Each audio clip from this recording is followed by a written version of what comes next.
जय हिंद दोस्तों, UPSC online platform पे मैं अवनीश सिंह आप सभी का स्वागत करता हूं।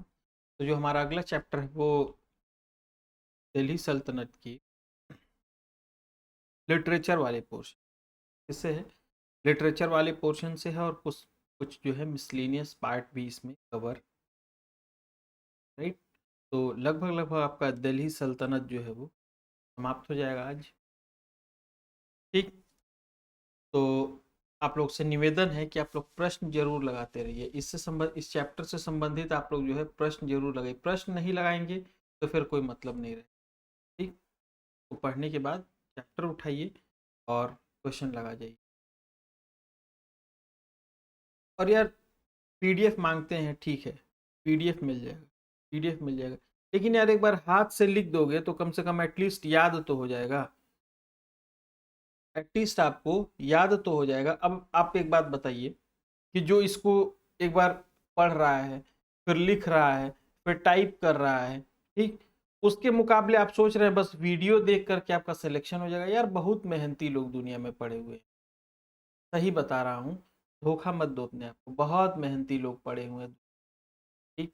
इतने इतने मेहनती लोग पड़े हुए हैं कि वो इसको तीन तीन बार लिख देंगे एक दिन में, तीन तीन चार चार बार लिख लिख करके इसको रट डालेंगे। और आप हैं कि आपको आपको ये लगता है ना कि बस पीडीएफ मिल जाए, एक किनारे हम रख लें और वीडियो देखते रहें कान में लगा करके, और अपना अगर कुछ अपना जो भी काम है, किचन में काम है तो वो करते रहें, किसी का घूमने मस्ती करने का काम है वो करते रहें, और मेरा साथ साथ में चैप्टर यार कंप्लीट हो जाएगा चैप्टर। मैं नहीं कह रहा हूँ चैप्टर नहीं तो, लेकिन सिलेक्शन नहीं होगा यार। इस एटीट्यूड से थोड़ी नहीं होता है कि आप कान में लगा करके जो है और इधर उधर आप घूम रहे हैं तो आपका सिलेक्शन हो जाएगा। कोई मतलब नहीं यार, बहुत मेहनती लोग पढ़े हुए हैं। आप लोग कुछ नहीं, मतलब जो घंटा दो घंटा पढ़ रहे हैं ना और सोच रहे हैं कि मेरा सिलेक्शन हो जाएगा, कुछ नहीं होने वाला है जिंदगी में तुम लोग का।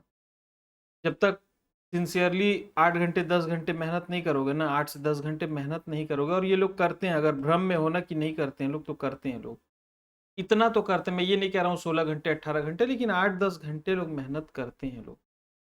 ठीक। आप सोच रहे हैं कि 20 मिनट 25 मिनट 1 घंटे अगर आप, ठीक है, मैं 20 मिनट में कंप्लीट करा रहा हूँ, आप इसको लिख, पीडीएफ तो मिल ही जाएगा, आप इसको लिख लीजिए ना। ठीक।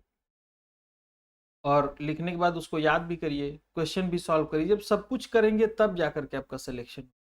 आप सोचिए बस वीडियो कंप्लीट कर लीजिए, और वो भी आधा ध्यान जो है मस्ती में है, या फिर आधा ध्यान किचन में है, या आधा ध्यान कहीं और है, और उसके साथ में आप, ये एटीट्यूड है ही नहीं सिलेक्शन। चलिए स्टार्ट करते हैं। किताबुल हिंद रचना के प्रसिद्ध लेखक कौन थे? किताबुल हिंद यानी किसने लिखी? अलबरूनी ने लिखी थी। किसने लिखी थी? अलबरूनी ने लिखी। तूतिए हिंद यानी अमीर खुसरो का जन्म कहाँ पर हुआ था? अमीर खुसरो को ही तूतिए हिंद यानी हिंदुस्तान का तोता कहा जाता था। और इनका जन्म कहाँ पर हुआ था? पटियाला में हुआ। कहाँ पर हुआ था? पटियाला में। ये जो कासगंज और पटियाला है, ये कहाँ पर है? आप लोग कमेंट करके बताइए। तो कमेंट करके बताइए ये दोनों स्थान। अरे दोनों नहीं, मतलब एक ही है। ये पटियाला कहाँ पर है, कमेंट करके बताइए आप लोग। एक दो बच्चे ही हैं जो कमेंट करते हैं, बाकी लोग तो कमेंट करते नहीं है। ठीक। अमीर खुसरो ने अग्रगामी की भूमिका निभाई है खड़ी बोली के विकास में। यानी अमीर खुसरो ने आगे आकर के भूमिका निभाई है किसके विकास में? खड़ी बोली। या फिर आपसे प्रश्न ऐसे घुमा करके पूछ दे कि खड़ी बोली के विकास में निम्न में से किसने जो है वो भूमिका निभाई? नाम दे दे, अमीर खुसरो, अलाउद्दीन खिलजी, मोहम्मद बिन तुगलक। ऐसे तो क्या मारेंगे? अमीर खुसरो। क्या मारेंगे? अमीर खुसरो। दिल्ली के 7 से अधिक सुल्तानों का शासन जिसने देखा था वो कौन थे? कौन थे? अमीर खुसरो। और अमीर खुसरो के साथ साथ शेख निजामुद्दीन। अमीर खुसरो के साथ साथ शेख निजामुद्दीन। प्रसिद्ध कवि अमीर खुसरो के दरबार में रहे कौन? अलाउद्दीन खिलजी के। जो अमीर खुसरो थे वो किसके दरबार से संबंधित थे? अलाउद्दीन खिलजी के दरबार से। किसके दरबार से संबंधित थे? अलाउद्दीन खिलजी के दरबार से। राइट।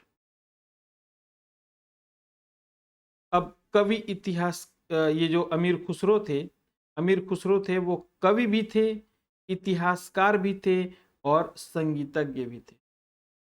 अमीर खुसरो क्या थे? कवि भी थे, इतिहासकार भी थे और संगीतज्ञ भी थे। नई फारसी काव्य शैली सबक ए हिंदी अथवा हिंदुस्तानी शैली के जन्मदाता कौन थे? अमीर खुसरो। कौन थे?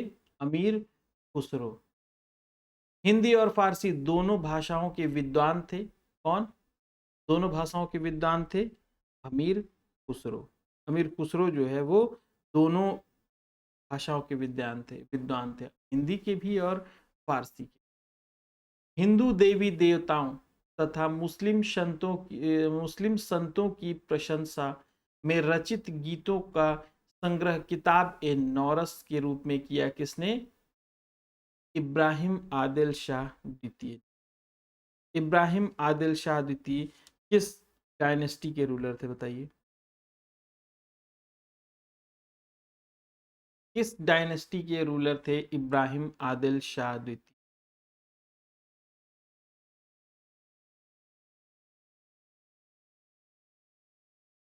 भारत में कव्वाली, कव्वाली जो कि एक संगीत शैली है, उसका आरंभ किसने किया? उसका आरंभ किसने किया था? अमीर खुसरो ने किया। किसने किया था? अमीर खुसरो ने किया। फारसी का वह प्रथम कवि जिसने अपनी कविता में भारतीय पर्यावरण को चित्रित किया था। इसको भारतीय पर्यावरण को चित्रित किया था, वो कौन थे? अमीर खुसरो थे। कौन थे? अमीर खुसरो। तबकात नासिरी किसने लिखी? मिन्हास उस सिराज ने लिखी। मिन्हास उस सिराज जो थे वो किसके शासनकाल से संबंधित थे? फिर ऐसे लिख लें आप।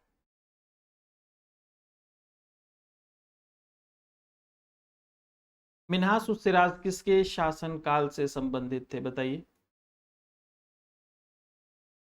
अब कह रहा है इन ग्रंथों का कालानुक्रम लगाइए, मतलब कालक्रम यानी कि टाइम पीरियड के अनुसार लगाइए। तो सबसे पहले किताबुल हिंद, फिर पृथ्वीराज रासो, फिर तबकात नासिरी, फिर फतवा ए जहांदारी। किताबुल हिंद किसने लिखी थी? अलबरूनी। पृथ्वीराज रासो किसने लिखी थी? चंद्रबरदाई। चंद्रबरदाई नहीं लिखी थी ना यार, एक आध गलत निकल जाएगा तो मतलब नहीं निकलेगा, गलत नहीं। तबकात नासिरी मिन्हास सिराज ने, और फतवाए जहांदारी, फतवाए जहांदारी किसने लिखी थी बताइए? बर्नी ने लिखी थी। बर्नी किसके शासनकाल में आया था? हाँ हाँ वही भाई, जियाउद्दीन बर्नी। किसके शासनकाल में? मोहम्मद बिन तुगलक के शासन। किताबुल हिंद अलबरूनी ने लिखी थी। अलबरूनी किसके शासनकाल में आया था? जब इनके लेखकों का नाम पता रहेगा और वो किसके साथ आए थे, इनके लेखकों के नाम के साथ साथ ये भी पता रहेगा किसके शासनकाल से वो संबंधित। जैसे पृथ्वीराज रासो कौन लिखा था बताइए? पृथ्वीराज रासो चंद्रबरदाई। चंद्रबरदाई किसके शासनकाल में थे? तब आप ये क्वेश्चन कर पाएंगे, ठीक? नहीं तो आप ये प्रश्न नहीं हल कर। ये प्रश्न इतना आसान नहीं था, ठीक ना? हाँ अब आसान हो गया है। कुछ लोग कहेंगे अरे बहुत आसान है, तो उस समय सामने आया होगा तो दिमाग का दही हो गया। वह भाषा जिसे दिल्ली के सुल्तानों ने प्रश्रय दिया था यानी संरक्षण दिया था, वो क्या था? कौन सी भाषा थी? फारसी। कौन सी? फारसी। अपभ्रंश शब्द का प्रयोग मध्यकालीन संस्कृत ग्रंथों में होता था। किसमें होता था? मध्यकालीन संस्कृत ग्रंथों में होता था, और कुछ आधुनिक भारतीय भाषाओं के आरंभिक रूपों को इंगित करने के। बख्तियार खिलजी के बिहार आक्रमण का पहला विवरण किसमें मिलता है? किसमें मिलता है? तबकात ए नासिरी में। ये किसने लिखी थी? तबकात ए नासिरी। हिंदू मुस्लिम गान वाद्यों का सबसे श्रेष्ठ मिश्रण किसे माना जाता है? सितार को। किसे माना जाता है? सितार को। संगीत यंत्र तबला का प्रचलन किसने किया था? तबला का जो प्रचलन था वो किसने किया था? अमीर खुसरो ने। किसने? अमीर। चिंतामणि भट्ट द्वारा रचित संस्कृत ग्रंथ जो है शुक सप्तति का फारसी अनुवाद कर उसका नाम तूतीनामा रखा। किसने? जियाउद्दीन नक्शवी ने।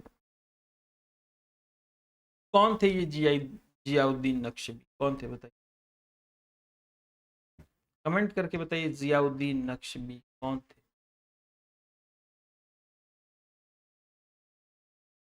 अब नेक्स्ट है म्यूजिकल टेक्स्ट है, और उनके जो है किसने उनको उनकी रचना की। जैसे संगीत राज की राणा कुंभा ने। कशिशनाथ शास्त्री अप्पा तुलसी ने राग चंद्रिका की। रागमाला की पुंडरिक विठल ने। और राग कल्पद्रम की किसने की? कृष्णानंद व्यास ने। ठीक। फिर रस कौमुदी की श्रीकांत ने। राग विबोध सोमनाथ ने। चतुर्दंडी प्रकाशिका वेंकट रमन ने। किसने? वेंकट रमन ने की थी। और फिर से बुक और ऑथर, रस पंचध्यायी नंददास ने। चैतन्य भागवत की जो है वृंदावन दास ने की। चैतन्य मंगल की जयानंद भक्ति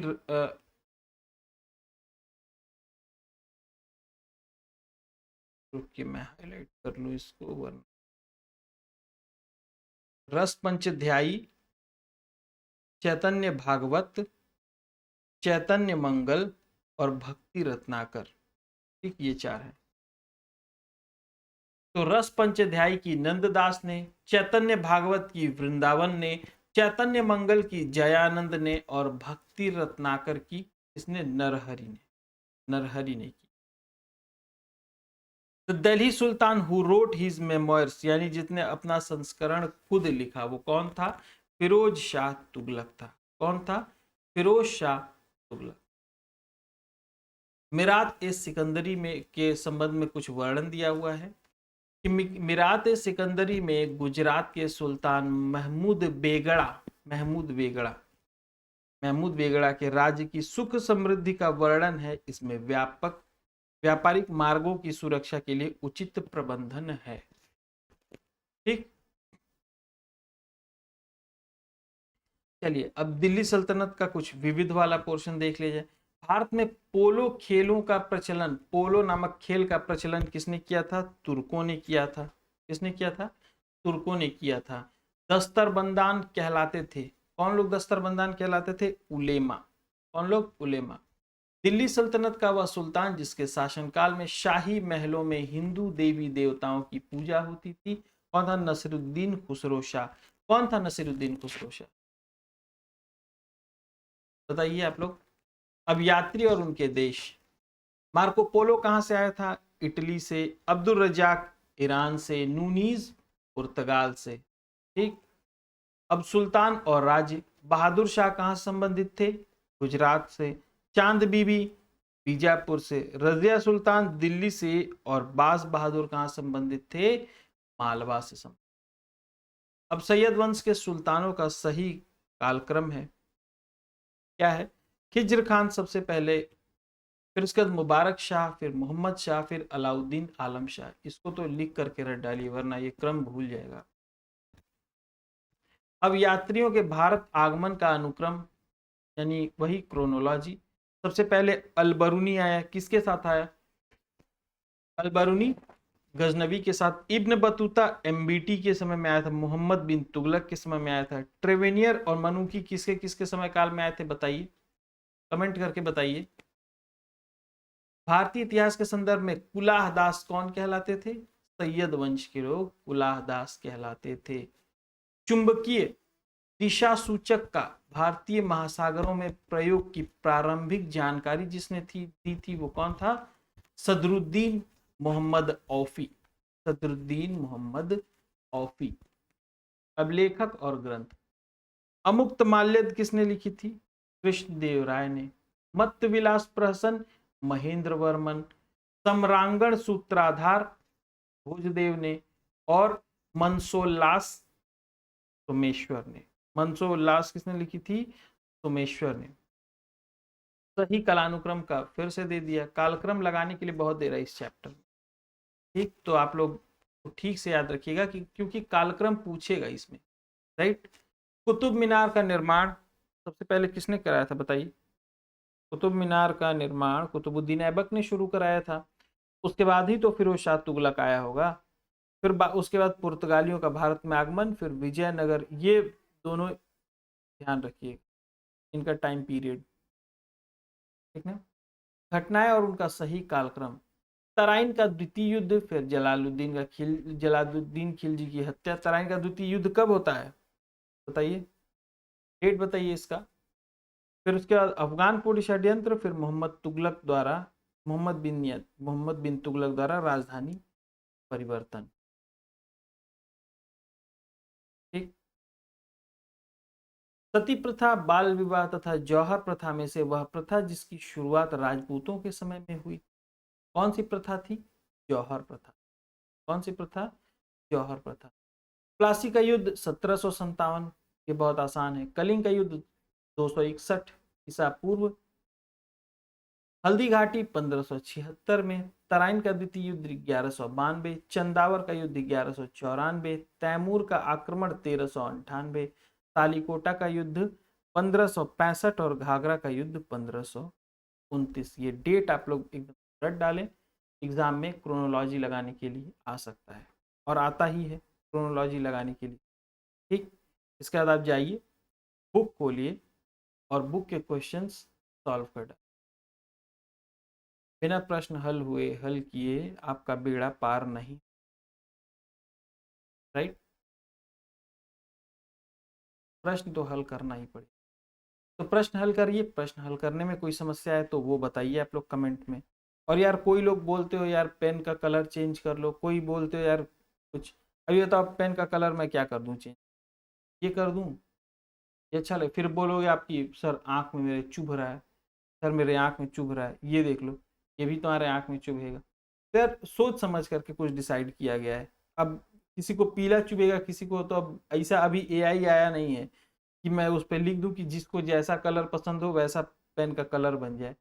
तो मैं कोशिश करता हूँ जो मोस्ट एलिगेंट है, जो मतलब जो आंखों को आपकी सबसे ज़्यादा जो ठीक हो आपकी आंखों के लिए, मैं वो करूँ, ठीक ना।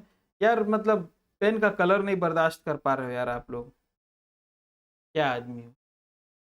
चलिए आज के लिए इतना ही।